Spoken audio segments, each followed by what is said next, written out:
Assalamu alaikum. Hello guys, welcome back to my channel. I am Shoaib Bhatt from Gifu Japan.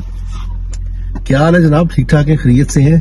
उम्मीद करता हूं कि आप सब लोग ठीक होंगे और मैं भी अल्हम्दुलिल्लाह ठीक ठाक हूं। और मैं अपने पंजाबी भाइयों का भी पूछना चाहता हूं, ओ पंजाबियों, बब्बर शेरो, ओ बेलियो मित्रो, ओ हंसदे रहो, वसदे रहो, सदा सलामत रहो। अल्लाह ताला तुहानू सेहत तंदुरुस्ती वाली लंबी जिंदगी अता फरमाए, आमीन।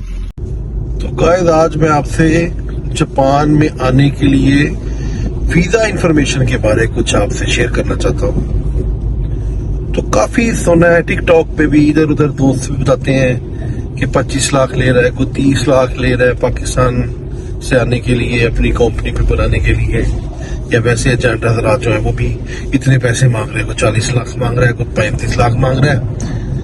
तो दोस्तों, बात ये है कि वीजा तो लग जाता है बंदे का ना, लेकिन ये है कि आपको साल लगेगा, तकरीबन साल। वो 25 लाख देने वाले को साल से सवा साल लगेगा पैसे पूरे करते, वो भी अगर उसका कोई खैर ख्वाह इधर हो तो।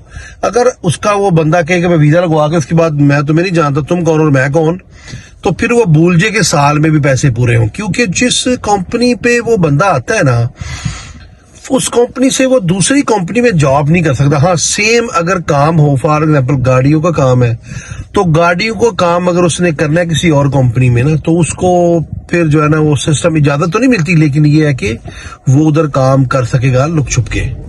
अगर वो बंदा जहां वो काम कर रहा है उसकी कंपनी के नाम वीजा हो जाए तो फिर तो कोई प्रॉब्लम नहीं है। अगर वीजा नहीं होता तो फिर अगर वो पकड़ते हैं तो फिर उस कंपनी वाले को जुर्माना पड़ेगा, फिर नेक्स्ट उसका वीजा नहीं लगेगा, उसको प्रॉब्लम होगी।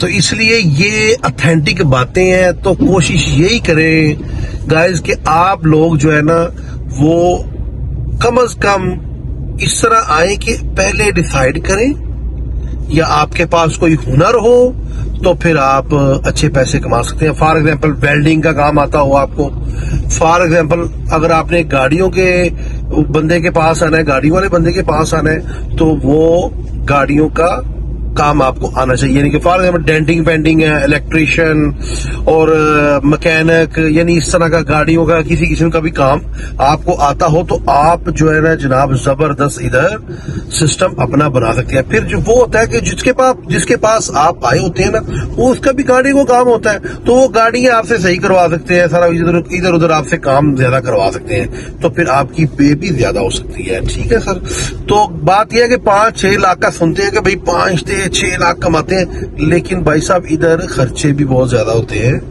इधर रहाइश बहुत महंगी है, इधर खाना पीना बहुत महंगा है, इधर जिस कंपनी पे आपने है ना उसका 2 लाख तो खाली वो महीने की इंश्योरेंस देता है आपकी ना, यानी गाड़ी की इंश्योरेंस, आपके जिस्म की बॉडी की इंश्योरेंस, यानी कि इसके अलावा काफी इंश्योरेंस है, 3-4 बल्कि 5 इंश्योरेंस है। उसमें आपकी जो है वो पेंशन भी होती है, पेंशन वाली इंश्योरेंस भी होती है, यानी कि क्या कहते हैं उसको, बीमा पॉलिसी जिसे हम कहते हैं पाकिस्तान में, वो भी इंश्योरेंस होती है।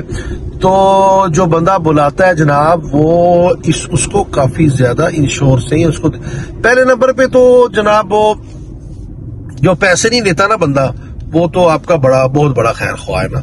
तो ये तो बिल्कुल नहीं है कोई बंदा पैसे ना ले, पैसा हर बंदा पैसा ले रहा है, पैसा लेके बुला रहा है। तो इसलिए आप ध्यान से किसी को अगर पैसे पकड़ाने हैं तो बड़े अपना एहतियात से, और दूसरे नंबर पे कोशिश ये करें कोई एक जापानीज सीखे। सबसे पहले आपने जिस मुल्क में जाना है और उस मुल्क की आपको जुबान आनी चाहिए, क्योंकि फिर आप इजी हो जाते हैं बहुत ज्यादा। फिर दूसरे नंबर आपके पास कोई हुनर हो, हुनर जापान में ना तो गाड़ियों के अलावा अगर हुनर हो तो फिर वेल्डिंग का काम है ना जी, या फिर कुक। तो मैं एक बहुत जरूरी बात मैं आपसे शेयर करना भूल गया। जब बंदा फॉर एग्जाम्पल अगर आपको अच्छा बंदा मिल गया, उसने पहले तो पैसे ले के लोग जो पैसे वापस नहीं करते ना, पर लारे लगाते रहते हैं, तो जापान में बुलाते ही नहीं है।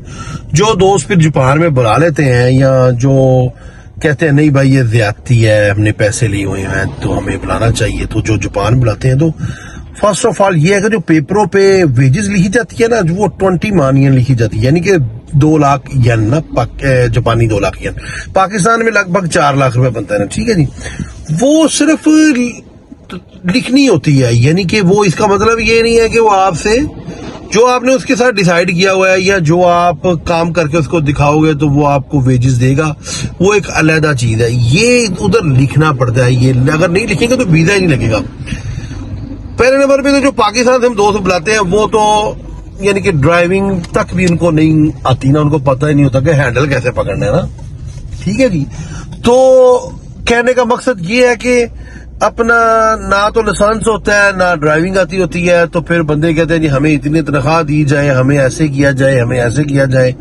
تو پہلے نمبر پہ اگر آپ نے آنا ہے، پہلے نمبر پہ زبان، ڈرائیونگ لائسنس ہو، کیونکہ جو بندہ بلائے گا آپ کو گاڑیوں والا، گاڑی اس نے چلوانی ہے، اس نے گاڑی کا ہی کوئی کچھ بتانا ہے، گاڑی کا کچھ کروانا ہے کام نا اس نے. اگر آپ چلا سکتے ہو، اگر آپ صحیح کر سکتے ہو، اگر آپ ڈینڈنگ پینڈنگ کر سکتے ہو، یعنی اگر آپ کے پاس ادھر گاڑی آپ نہیں چلا سکتے تو آپ سمجھے معذور بندہ اور آپ سیم ہے نا، یعنی آپ معذور ہے، کچھ نہیں آپ کر سکتے. آپ کے میں کہیں اور کام لگ جاؤں وہ بھی آپ نہیں لگ سکتے، آپ کو بھی پرابلم ہوگی، اس بندے کو بھی پرابلم ہوگی. ٹھیک ہے، یعنی کہ امپاسبل باتیں ہیں نا یہ جو میں کر رہا ہوں کہ بندہ کہیں اور کام لگ جائے یا کچھ اور کر لے یا کچھ اور کر لے، یا یہ نہیں ہو سکتا. اسی کمپنی پہ آپ نے کام کرنا ہے. ادھر آپ کو اگر زبان اور کام آتا ہو گاڑیوں کا تو پھر اسکوپ ہے بہت زیادہ نا، پھر آپ جم آئیں. ٹھیک ہے جی.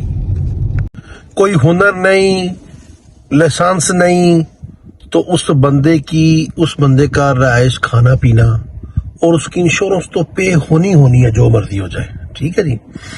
تو وہ بندہ کہتا ہے جی میں آیا ہوں جاپان آیا ہوں، ظاہر وہ بھی صحیح بول رہا ہے کہ میں جاپان آیا بھائی، مینوں پیسہ ہی کو نہیں ملتا پیا یا میرے کو کوئی شے ہی کو نہیں، لیکن پھر بھی اس کو کچھ نہ کچھ دینا پڑتا ہے. کوئی لاکھ دیا جائے، 1.5 لاکھ دیا جائے پاکستان، یا اس کو ادھر لاکھ روپیہ پاکستانی دیا جائے، یا 1.5 لاکھ دیا جائے، یا 2 لاکھ دیا جائے، یعنی اس کے ساتھ اس طرح کچھ نہ کچھ کرنا پڑتا ہے. تو برائے مہربانی جو دوست جاپان آنا چاہتا ہے ہنر کے بغیر نہیں. ٹھیک ہے جناب. تو ملتے ہیں نیکسٹ ولاگ میں. ہر دفعہ کی طرح میرے پاکستان کے لیے، آپ کے پاکستان کے لیے خصوصی دعا. یا اللہ ہمارے پاکستان کو دن دگنی رات چگنی ترقی عطا فرما. یا اللہ ہمیں سچ بولنے کی توفیق عطا فرما. یا اللہ ہمیں امانت داری سے، دیانت داری سے، لگن سے، محنت سے کام کرنے کی توفیق عطا فرما. یا اللہ خاص الخاص بیماروں کو شفائے کاملہ عاجلہ عطا فرما. یا اللہ میرا ایک دوست جو بیمار ہے اس کے لیے سب سے ریکویسٹ کرتا ہوں پلیز خصوصی دعا کریں. یا اللہ دنیا میں جتنے مسلمان بیمار ہیں سب کو شفائے کاملہ عاجلہ عطا فرما. یا اللہ ہمیں نبی پاک صلی اللہ علیہ وآلہ وسلم کی ہر سنت پر عمل کرنے کی توفیق عطا فرما. اور اس کے ساتھ ہی میں اجازت چاہتا ہوں. پاکستان زندہ باد.